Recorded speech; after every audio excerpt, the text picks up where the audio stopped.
नमस्कार, आप देख रहे हैं एनबी न्यूज और मैं हूं स्वाति चौरसिया। शाम के 4 बज चुके हैं और मेरे इस बुलेटिन में आप सभी का स्वागत है। और अब खबरें विस्तार से। राज्यसभा में विपक्ष के हंगामे पर बवाल बढ़ता जा रहा है। 8 सांसदों को निलंबित भी कर दिया गया है। वहीं अपने साथ हुए व्यवहार से नाराज उपसभापति हरिवंश ने 1 दिन के उपवास का ऐलान किया है। इस बाबत हरिवंश ने राष्ट्रपति और उपराष्ट्रपति को चिट्ठी लिखी है। अपनी चिट्ठी में उपसभापति हरिवंश ने लिखा कि 20 सितंबर को उच्च सदन की जो तस्वीर थी उससे सदन आसन की मर्यादा को अकल्पनीय क्षति पहुंची है। लोकतंत्र के नाम पर हिंसक व्यवहार हुआ। आसन पर बैठे व्यक्ति को डराने की कोशिश हुई। नियम पुस्तिका फाड़ी गई। उन्होंने ये भी लिखा कि वो उस रात सो नहीं पाए। हरिवंश ने लिखा, 2 दिन से गहरी आत्मपीड़ा, आत्म तनाव और मानसिक वेदना में हूँ। पूरी रात सो नहीं पाया। मुझे लगता है मेरे साथ अपमानजनक व्यवहार हुआ। उसके लिए मुझे 1 दिन का उपवास रखना चाहिए। शायद उससे सदस्यों के अंदर आत्मशुद्धि का भाव जागृत हो।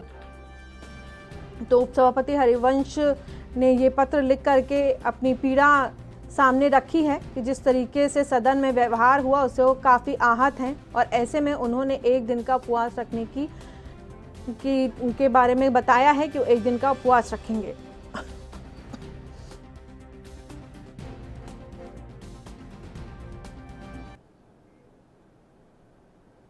संसद में हुए अमर्यादित हंगामे के मामले में राज्यसभा के उपसभापति हरिवंश ने राष्ट्रपति और उपराष्ट्रपति को चिट्ठी लिखी है। इस चिट्ठी को पीएम मोदी ने भी अपने ट्विटर पर शेयर किया है, जिसमें उन्होंने लिखा कि माननीय राष्ट्रपति जी को माननीय हरिवंश जी ने जो पत्र लिखा उसे मैंने पढ़ा। पत्र के एक एक शब्द में लोकतंत्र के प्रति हमारी आस्था को नया विश्वास दिया है। ये पत्र प्रेरक भी है और प्रशंसनीय भी। इसमें सच्चाई भी है और संवेदनाएं भी। मेरा आग्रह है सभी देशवासी इसे जरूर पढ़ें।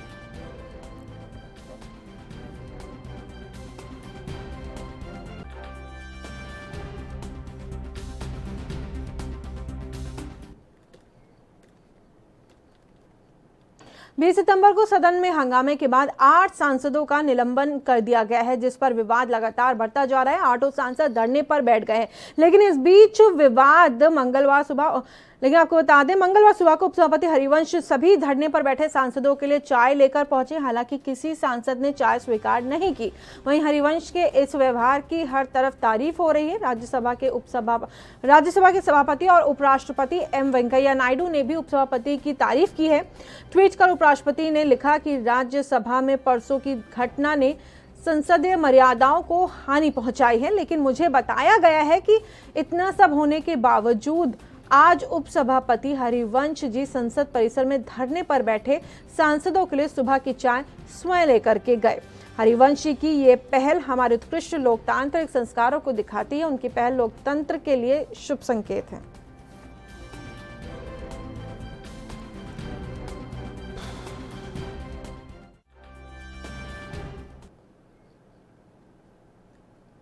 राहुल गांधी ने पीएम मोदी पर एक बार फिर से निशाना साधा। उन्होंने अपने ट्वीट में लिखा है कि साल 2014 मोदी जी का चुनावी वादा किसानों का स्वामीनाथन कमीशन वाला एमएसपी, साल 2015 मोदी सरकार ने कोर्ट में कहा कि उनसे ये ना हो पाएगा।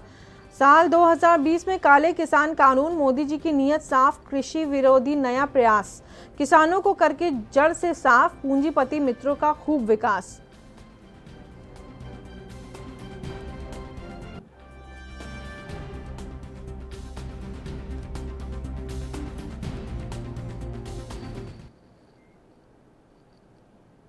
वहीं तो प्रदेश के मुख्यमंत्री योगी आदित्यनाथ ने फिल्म सिटी के निर्माण संदर्भ में फिल्म जगत से जुड़े महानुभावों के साथ बैठक की। बता दें कि मुख्यमंत्री योगी आदित्यनाथ ने फिल्म सिटी बनाने की जो घोषणा की है उसके लिए पहली बैठक मुख्यमंत्री के आवास पर की गई। इसमें तमाम अभिनेता, निर्माता, निर्देशकों ने हिस्सा लिया। माना जा रहा है कि इस बैठक के बाद होने वाली कैबिनेट बैठक में फिल्म सिटी के निर्माण प्रस्ताव को मंजूरी मिल जाएगी। तो ये खबर आने के बाद ही चारों तरफ खुशी का माहौल था। जिस तरीके से मुंबई में ड्रग्स कनेक्शन निकल रहे हैं और जिस तरीके से ड्रग्स को ले करके एक के बाद एक खुलासे हो रहे हैं, ऐसे में हाल ही में उत्तर प्रदेश के मुख्यमंत्री योगी आदित्यनाथ ने ये बात कही थी कि अब यूपी में यानी कि नोएडा और ग्रेटर नोएडा जो कि यूपी में आते हैं वहां पर फिल्म सिटी का निर्माण होगा और उसके चलते ही ये बैठक की गई, जिसमें बॉलीवुड की बड़ी बड़ी हस्तियां मौजूद थी। आप तस्वीरों में देख सकते हैं, इसमें कई लोग यहाँ पर बैठे हुए हैं। ये इन तस्वीरों में आप देख सकते हैं बैठक की गई और उसके बाद निर्माण को लेकर के भी समय तय हो जाएगा कि कब से निर्माण शुरू होगा और उसके आगे कितनी जल्दी फिल्म सिटी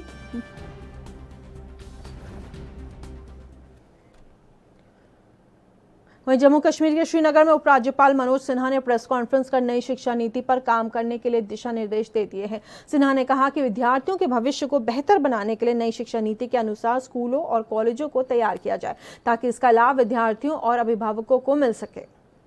नई शिक्षा नीति ने बुना है, यह मेरा, आपका, अभिभावकों का और सभी छात्र छात्राओं का सपना है कि इस क्रांतिकारी नीति को जल्द से जल्द लागू किया जाए ताकि स्कूल से लेकर कॉलेज तक की शिक्षा में आमूलचूल परिवर्तन लाया जा सके। डॉक्टर कस्तूरी रंगन जी और उनकी टीम ने शिक्षा नीति को इस प्रकार से तराशा है ताकि यह जीवन की आवश्यकता अनुसार एक नए, समान और समृद्ध समाज का निर्माण कर सके। मैं मानता हूं कि 21वीं सदी के स्किल्स की जो रिक्वायरमेंट्स हैं और छात्रों की जो एस्पिरेशंस हैं उसे यह शिक्षा नीति अवश्य पूरा करेगी और हम जम्मू कश्मीर में एक डायनेमिक नॉलेज। दिल्ली पुलिस ने फरवरी में उत्तर पूर्व दिल्ली में हुई हिंसा के सिलसिले में अदालत में आरोप पत्र दाखिल किया है। इसमें पुलिस ने दावा किया है कि संशोधित नागरिकता कानून के खिलाफ प्रदर्शन स्थलों का प्रबंधन करने और सांप्रदायिक हिंसा की साजिश को अंजाम देने के लिए 5 लोगों को कथित तौर पर 1,61,00,000 रुपए मिले थे। पुलिस ने आरोप पत्र में कहा कि कांग्रेस की पूर्व पार्षद इशरत जहां, कार्यकर्ता खालिद सैफी, आम आदमी पार्टी के निलंबित पार्षद ताहिर हुसैन, जामिया मिलिया इस्लामिया एल्यूमिनाई एसोसिएशन अध्यक्ष शिफा उर रहमान और जामिया के छात्र मीरन हैदर को सीए के खिलाफ प्रदर्शन स्थलों के प्रबंधन और फरवरी में हुए दिल्ली दंगों की साजिश को अंजाम देने के लिए कथित तौर पर करीब 1,61,00,000 रुपए दिए गए हैं। और ये सारी बातें आरोप पत्र में लिखी गई हैं। जिस तरीके से दिल्ली में आगजनी हुई थी फरवरी के महीने में, इसी साल वहां पे हिंसा हुई और जिसमें कई लोगों की मृत्यु भी हुई थी और काफी नुकसान भी हुआ था।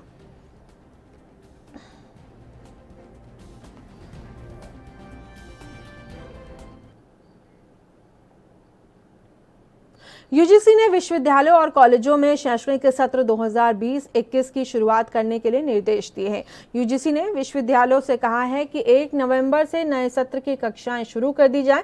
इसके अलावा यूनिवर्सिटी 30 नवंबर तक प्रवेश की प्रक्रिया पूरी कर ले। बता दें कि यूजीसी के 29 अप्रैल को जारी वैकल्पिक शैक्षणिक कैलेंडर जारी किया था। इसके तहत फर्स्ट ईयर के छात्रों की कक्षाएं 1 सितंबर से शुरू होनी थी और अंतिम वर्ष की परीक्षाएं 1 जुलाई से 15 जुलाई तक आयोजित की जानी चाहिए। लेकिन फिर कोविड-19 महामारी के मामले कम नहीं होने की वजह से कैलेंडर को संशोधित करना पड़ा। इसके बाद फिर उच्च शिक्षा नियामक ने सितंबर के अंत तक अंतिम वर्ष की परीक्षा या टर्मिनल सेमेस्टर परीक्षा आयोजित करने का आदेश दिया। लेकिन अब संशोधित दिशा निर्देशों के अनुसार शैक्षणिक सत्र 2020 और 21 प्रथम वर्ष के छात्रों के लिए 1 नवंबर से शुरू हो सकता है। हालांकि अगर फर्स्ट ईयर के लिए आयोजित होने वाले एंट्रेंस एग्जाम में देरी होती है तो ये भी संभव है कि फिर नए सत्र की कक्षाएं शुरू करने में देरी हो। मीडिया रिपोर्ट के मुताबिक फिर से परीक्षाएं 18 नवंबर को शुरू हो सकती है। हालांकि अभी इस बारे में कुछ भी कहना संभव नहीं है।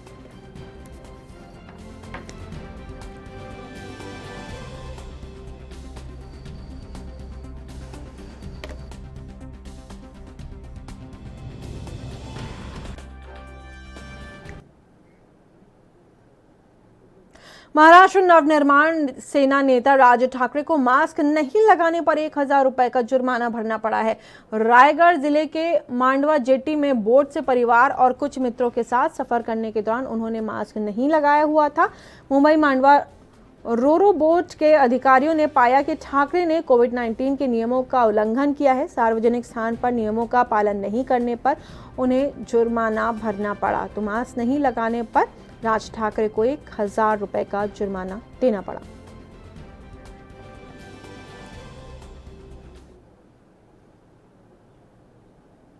महाराष्ट्र के पुणे में एनसीबी को बड़ी कामयाबी मिली है। 312 किलो ड्रग्स की खेप को टीम ने गुप्त सूचना के आधार पर पकड़ा है, जिसके साथ 3 आरोपियों को भी गिरफ्तार किया गया है। जानकारी के अनुसार नारकोटिक्स कंट्रोल ब्यूरो को सुशांत मामले में गुप्त सूचना मिली थी, जिसके बाद टीम बनाई गई। जांच एजेंसी ने अपने स्पेशल टीम के साथ पुणे में छापेमारी की, जिसके बाद ये बड़ी कामयाबी हासिल हुई है।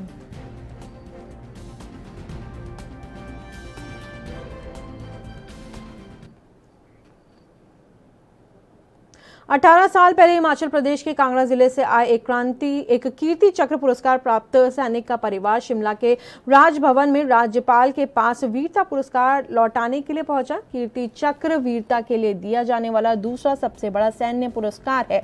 राज्यपाल बंडारू दत्तात्रेय से मिलने से पहले सैनिक की मां राजकुमारी ने कहा कि उनके बेटे अनिल चौहान की मृत्यु तब हुई जब वो असम में ऑपरेशन राइनो के दौरान सिर्फ 23 साल के थे।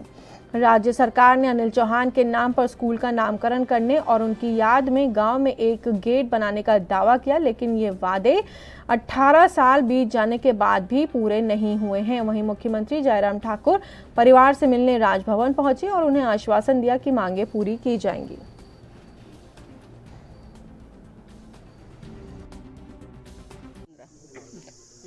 में सितंबर 15 को आज 18 साल हो गए। मेरी कुछ मांग नहीं है, एक ये था कि उस बेटे ने देश के पीछे जान दी है, देश के पीछे जान कुर्बान की और इतनी बहादुरी की है। तो मेरे मन में था ये कि उसका हमारे गांव का जो स्कूल है उसके नाम से हो जाए। तो बेटे ने अप्लाई किया, अपने एमएलए वगैरह सबको बताया, सब ने बोला ठीक है। और वीरभद्र सीएम थे उस टाइम, उन्होंने बोला होगा, ऐलान भी कर दिया। लेकिन आज 18 साल हो गए, कुछ भी नहीं हुआ। तो मेरे मन की तमन्ना एक दिन मैं भी ऐसे चली जाऊंगी, शुगर की मरीज है। तो मैं बोला आज मैं यहाँ जाती हूँ, इसको लौटाती हूँ कि इसकी कोई वैल्यू नहीं। वहीं पंजाब के पटियाला में सूबे के सेहत मंत्री बलबीर सिंह सिद्धू पहुंचे। इस दौरान उन्होंने माता कौशल्या अस्पताल का दौरा किया, वहीं कोरोना की स्थिति के बारे में जानकारी भी दी। इसके अलावा उन्होंने बताया कि अब मृत्यु दर में काफ़ी कमी आई है, ठीक होने वाले लोगों की संख्या काफ़ी बढ़ रही है। वहीं उन्होंने ये भी कहा कि कुछ समय पहले कुछ लोगों ने पंजाब के अस्पतालों के बारे में डर पैदा किया, जिस कारण कोरोना मरीजों की मृत्यु दर में इजाफा हुआ था। लेकिन अब डॉक्टर भी सही काम कर रहे हैं और कोरोना की स्थिति में सुधार हो रहा है। सारा डिस्ट्रिक्ट का तकरीबन उन्होंने ब्यूरो दिता साहब ने, उन्होंने टीम ने बड़ा अच्छा काम सारे कर रहे हैं। और परमात्मा करे कि जिस तरीके 2-3 दिन तो मेरे गए तो काफ़ी जो खराब हो गया तो जो डिस्चार्ज सारा रेट बढ़ गया है, तो डेथ रेट भी घट जाएगा। पर मैं एक गल जरूर कहूँगा कि जो पिछले दिन कुछ शरारती अंसरों वालों जो ਇਹ ਕਿਹਾ ਗਿਆ ਸੀ ਕਿ ਆਡੀਓ ਵੀਡੀਓ ਵਾਇਰਲ ਕੀਤੀਆਂ ਗਈਆਂ ਕਿ ਜਾਂ ਕੱਢ ਲੈਂਦੇ ਹੋਰ ਕਰ ਲੈਂਦੇ ਆ, ਉਹਦੇ ਨਾਲ ਸਾਡਾ ਜਿਹੜਾ ਮਿਸ਼ਨ ਫਤਿਹ ਸੀਗਾ ਉਹ 10 ਦਿਨ ਡਿਸਟਰਬ ਰਿਹਾ। ਪਰ ਜਦੋਂ ਅਸੀਂ ਉਹਨਾਂ ਲੋਕਾਂ ਦੇ ਸਾਰਿਆਂ ਦੀ ਇਨਕੁਆਇਰੀ ਕੀਤੀ ਤਾਂ ਉਹ ਬੰਦੇ ਕੁਝ ਰਾਜਸੀ ਪਾਰਟੀ ਦਾ ਸੌਦਾ ਰੱਖ ਕੇ, ਜਿਸ ਤਰ੍ਹਾਂ ਫਿਰੋਜ਼ਪੁਰ ਤੋਂ ਅਮਰਿੰਦਰ ਦਾਸ ਸੀ ਜਿਹੜਾ ਕਿ ਝਾੜੂ ਪਾਰਟੀ ਦਾ ਬੜਾ ਤਕੜਾ ਕਾਰਕੁਨ ਸੀ ਔਰ ਟਿਕਟ ਦਾ ਦਾਅਵੇਦਾਰ ਸੀ। ਉਹਨਾਂ ਨੇ ਇੱਦਾਂ ਦੇ ਹਾਲਾਤ ਪੈਦਾ ਕਰਤੇ ਪੰਜਾਬ 'ਚ ਕਿ ਲੋਕ ਸਾਡੇ ਹਸਪਤਾਲ 'ਚ ਆਉਣਾ ਘੱਟ ਗਏ ਸੀ। ਪਰ ਲੇਕਿਨ ਉਹ 10 ਦਿਨ ਦਾ ਨੁਕਸਾਨ ਇਹ ਹੋਇਆ ਕਿ ਬਹੁਤ ਸਾਰੇ ਲੋਕ ਸਿੱਖ ਹੋ ਕੇ ਸਾਡੇ ਕੋਲ ਆਏ, ਉਹਦੇ ਨਾਲ ਸਾਡਾ ਡੈਥ ਰੇਟ ਵੀ ਵੱਧ ਗਿਆ ਅਤੇ ਰਿਕਵਰੀ ਰੇਟ ਵੀ ਕਾਫੀ ਨੁਕਸਾਨ ਹੋਇਆ ਇਸ ਗੱਲ ਦਾ। ਔਰ ਜਿਹੜੀ ਸਾਡੀ ਸੈਂਪਲਿੰਗ ਹੁਣ ਤੱਕ 45-50 ਹਜ਼ਾਰ ਤੇ ਪਹੁੰਚਦੇ ਸੀ ਟੈਸਟਿੰग, ਉਹ ਸਾਡੀ राजनीतिक कार्यक्रमों पर रोक लगाने की मांग को लेकर दायर जनहित याचिका पर ग्वालियर हाईकोर्ट ने अंतरिम आदेश जारी कर दिया है, जिसमें रैलियों में कोरोना गाइडलाइन के उल्लंघन पर नेताओं को कड़ी फटकार लगाते हुए कहा है कि आप कितने भी बड़े हों, लेकिन कानून आपसे बड़ा नहीं है, कि कानून आप सबसे बड़ा है। हाईकोर्ट ने वकीलों को न्याय मित्र भी बनाए हैं, जिनका काम राजनीतिक गतिविधि या अन्य किसी आयोजन में कोरोना गाइडलाइन की अवहेलना होने पर प्रिंसिपल रजिस्ट्रार के माध्यम से हाईकोर्ट को अवगत कराना है। चाहे सेंट्रल गवर्नमेंट की, स्टेट गवर्नमेंट की, जिला प्रशासन की जो भी गाइडलाइन हो उसको फॉलो किया जाए पूरी तरह से, नियम सबके लिए बराबर हो। कोई भी, मैंने जो जनहित याचिका दायर की थी उसमें ये कहा था कि किसी भी प्रकार के राजनीतिक आयोजन जिसमें भीड़ भाड़ इकट्ठा होती है, इस प्रकार का आयोजन ना हो, इन पर तत्काल प्रभाव से रोक लगाई जाए। कि उस संक्रमण की बढ़ती हुई स्थिति को देखते हुए इस प्रकार के आयोजनों पर रोक लगाना अत्यंत अधिक आवश्यक है, अन्यथा हम काफ़ी पिछड़ भी सकते हैं।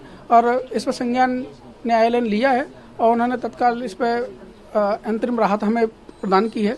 अगली सुनवाई 28 तारीख को उन्होंने रखी है और इससे पहले मैंने जो बिंदु रखे थे वो यही है कि तत्काल इन पर कार्रवाई हो, रोक लगे। जनप्रतिनिधि हैं ये लोग, जनप्रतिनिधि इस तरह का कार्य करेंगे अपने निज स्वार्थ के लिए तो हम क्या मेरी समझ से रोक लगना चाहिए और कलेक्टर और एसपी को पूरी तरह सतर्कता रखते हुए इस तरह के आयोजनों को रोकना चाहिए।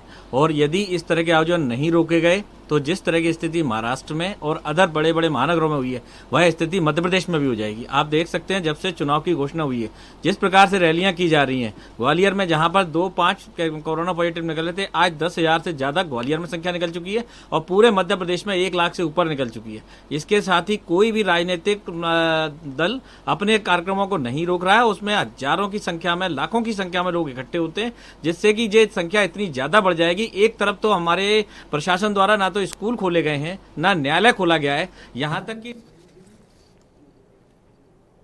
कश्मीर घाटी में कोरोना संक्रमण के कारण लंबे समय तक लॉकडाउन से ज्यादातर लोग तनाव, मोटापा, high blood pressure, high cholesterol और मधुमेह से पीड़ित हो गए थे। ऐसे लोगों को स्वस्थ बनाने के लिए वादी के युवा खिलाड़ी आगे आ रहे हैं। ये खिलाड़ी लोगों को ब्रिस्क वॉक, जॉगिंग जैसे स्ट्रेस बस्टर एक्सरसाइजेस करवाकर उनमें कोरोना से लड़ने की क्षमता बढ़ा रहे हैं। श्रीनगर निवासी एजाज अहमद, मकसूद अहमद और रमीज तीनों दोस्त मार्शल आर्ट और वुशु के दिग्गज खिलाड़ी हैं और कोच भी हैं। तीनों कई स्थानीय और राष्ट्रीय प्रतियोगिता में हिस्सा ले चुके हैं। इन्होंने श्रीनगर के आलूची बाग इलाके में एक पार्क में फिटनेस क्लब स्थापित किया है। यहाँ ये इस खेल में रुचि रखने वाले बच्चों को खेल की बारीकियां सिखाने के साथ उनके अभिभावकों और अन्य लोगों को निःशुल्क फिटनेस की तकनीक भी सिखाते हैं। हमारा वुशु क्लास सुबह मॉर्निंग में चलता है, एक तो संशो क्लास चलता है और तावलू क्लास चलता है। हमारे यहाँ पे 3 कोच है, रमीज अहमद और इरफान अहमद और एजाज। यहाँ पे बच्चों को बहुत अच्छी तरह मेहनत कराते हैं। यहाँ पे जब लॉकडाउन स्टार्ट हुआ था फिर उस दौरान हमने ये ई पाठशाला क्लास स्टार्ट किया था जूम ऐप पे। तो बच्चों को बहुत ज़्यादा दिक्कत आ रही थी क्योंकि 4G यहाँ पे नहीं चलता, उसकी वजह से फिर हमने एक मीटिंग की, उसमें हमने डिसाइड किया कि यहाँ पे एक क्लास रिज्यूम करेंगे। फिर हमने एक ग्राउंड चूज़ किया यहाँ पे आलूचा बाग में, खाद मिल ग्राउंड में। फिर हमने यहाँ पे स्टार्ट प्रैक्टिस की, तब से यहाँ पे कंटिन्यू क्लास चला क्योंकि हमारे पास इस टाइम हॉल नहीं है। हॉल की वजह से बहुत प्रॉब्लम हो रही है क्योंकि बच्चे आते हैं यहाँ पे कम से कम 200-250 बच्चे आते हैं प्रैक्टिस के लिए और साथ साथ उनके पेरेंट्स यहाँ पे प्रैक्टिस करते हैं। यूपी के अयोध्या में भी कृषि विधेयक के विरोध में कांग्रेसी कार्यकर्ताओं ने कमला नेहरू भवन कार्यालय पर सरकार के खिलाफ प्रदर्शन किया।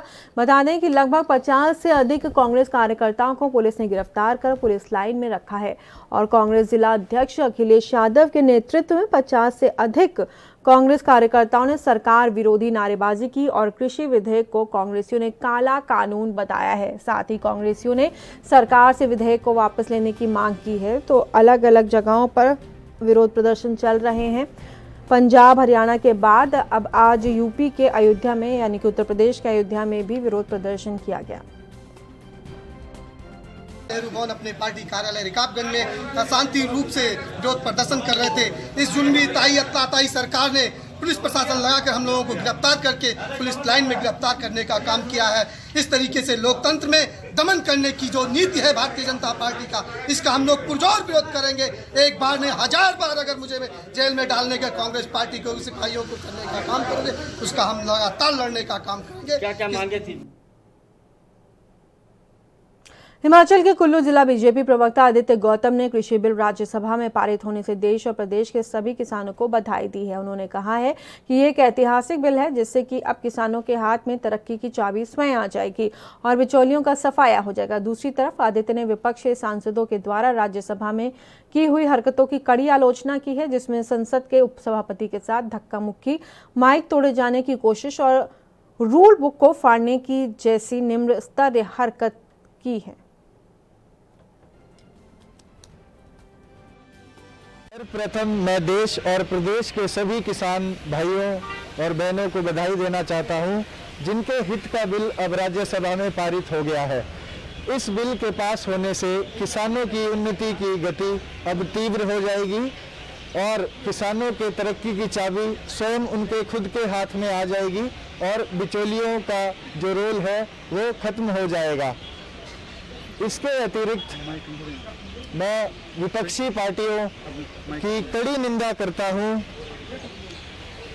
जो सांसद जो कि विपक्षी सांसद हैं, उन्होंने राज्यसभा में खूब हंगामा किया और सभापति का माइक तोड़ने की कोशिश की। हरियाणा के सिरसा में कोरोना काल में पहली बार कोरोना प्रोटोकॉल के साथ सभी प्राइवेट और सरकारी स्कूल खुल गए हैं। वहीं दूसरे दिन भी स्टूडेंट्स में उत्साह दिखाई दिया, तो वहीं स्कूल प्रबंधन ने विद्यार्थियों के लिए सभी तरह की सुविधा और सावधानियों का विशेष ध्यान रखा है। वहीं स्कूलों में सोशल डिस्टेंसिंग, मास्क पहनने पर फोकस रखा गया। वहीं 9वीं से 12वीं क्लास के बच्चों को स्कूल में आने की अनुमति दी गई है।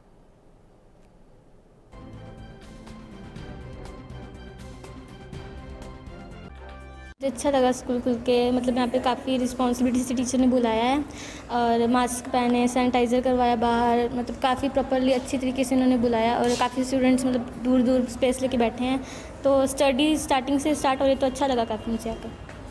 क्या किसी तरह का जी नहीं, टीचर ने यहाँ पे रिस्पॉन्सिबिलिटी काफ़ी अच्छी तरीके से ली है, तो मुझे डर नहीं लगा। बीइंग ए स्टूडेंट मैं अच्छा मानती हूँ, बिकॉज इतने दिनों बाद मतलब स्टडी स्टार्टिंग से स्टार्ट हो रही है, मतलब काम प्रॉपरली स्टार्ट हो रहा है, तो स्टडी अच्छी होगी, तो मुझे अच्छा लगा। तो काफ़ी टाइम हो गया था, 6 मंथ्स का लॉकडाउन था, इसके बाद आने के बाद बहुत अच्छा लगा। फर्स्ट टाइम आ जाए हैं, तो बस यही कहना चाहते हैं। कोई डर लगा स्कूल में आने की? नहीं, सारे प्रिकॉशंस हैं स्कूल में, तो फिर डरने की। और वहीं हरियाणा में भी स्कूल खुल चुके हैं। इससे पहले ही कोरोना को देखते हुए जारी की गई गाइडलाइन के अनुसार सभी तैयारियां पूरी की जा चुकी हैं। वहीं हर रोज साफ सफाई और सैनिटाइजेशन का खास ध्यान रखा जाता है।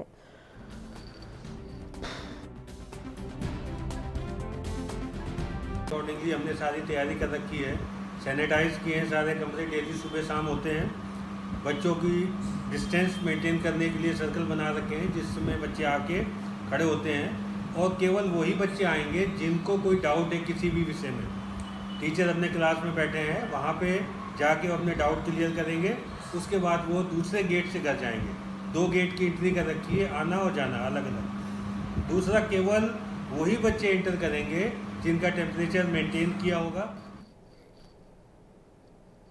और इस बुलेटिन में फिलहाल इतना ही। देश और दुनिया की तमाम बड़ी खबरों के लिए आपको बने रहना है सिर्फ ANB न्यूज़ के साथ।